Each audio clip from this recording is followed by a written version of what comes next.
NoMa has a long-standing and interesting history when it comes to public art and public space. When this neighborhood was first planned, the focus was on building. And then when people started to come, the next greatest need in the neighborhood was something for the people that were here. So the K Street underpass is the longest of the underpasses that NoMa has. And so we really wanted, especially on K Street, for that walk to feel interesting, safe, inviting. And the K Street Gallery helps to do all those things.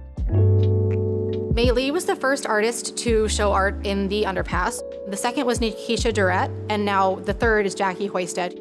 If there's any artist out there who's interested, please get in touch with us. We'd love to talk to you.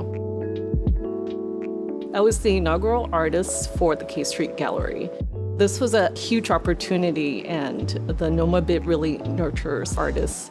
First thing I did was go to the site and get inspired by the space. What I found was that it was an intersection of all these different transportation nodes, trains overhead, bikes, pedestrians, cars, you name it, it's all there, and it's very vibrant.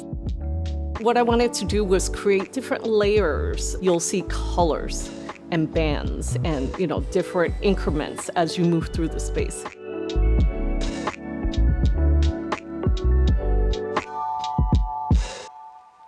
I wanted to do something about the history of the Uline Arena, how fantastic that had been and how rich it had been.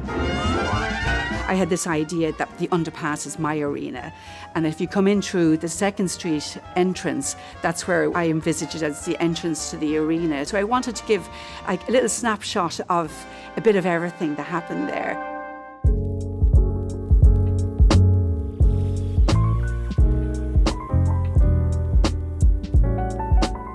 Having artwork out in the streets that people can enjoy, they don't have to go anywhere to see it. It's right there at their doorstep. So I just think that's a wonderful thing. Public art is important because it transforms the space. That underpass, you would usually, especially at night, want to just move through it as quickly as possible. But as soon as you put art on it, it became a place instead of just a space that you move through.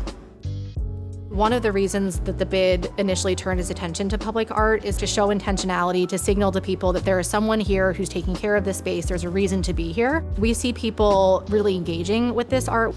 And so it's a nice way for us to see how the community really embraces these pieces and takes ownership of them. This neighborhood really does feel like a neighborhood.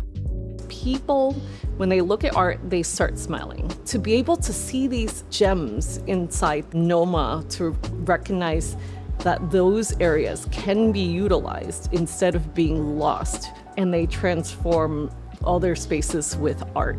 There's no expiration on that type of art.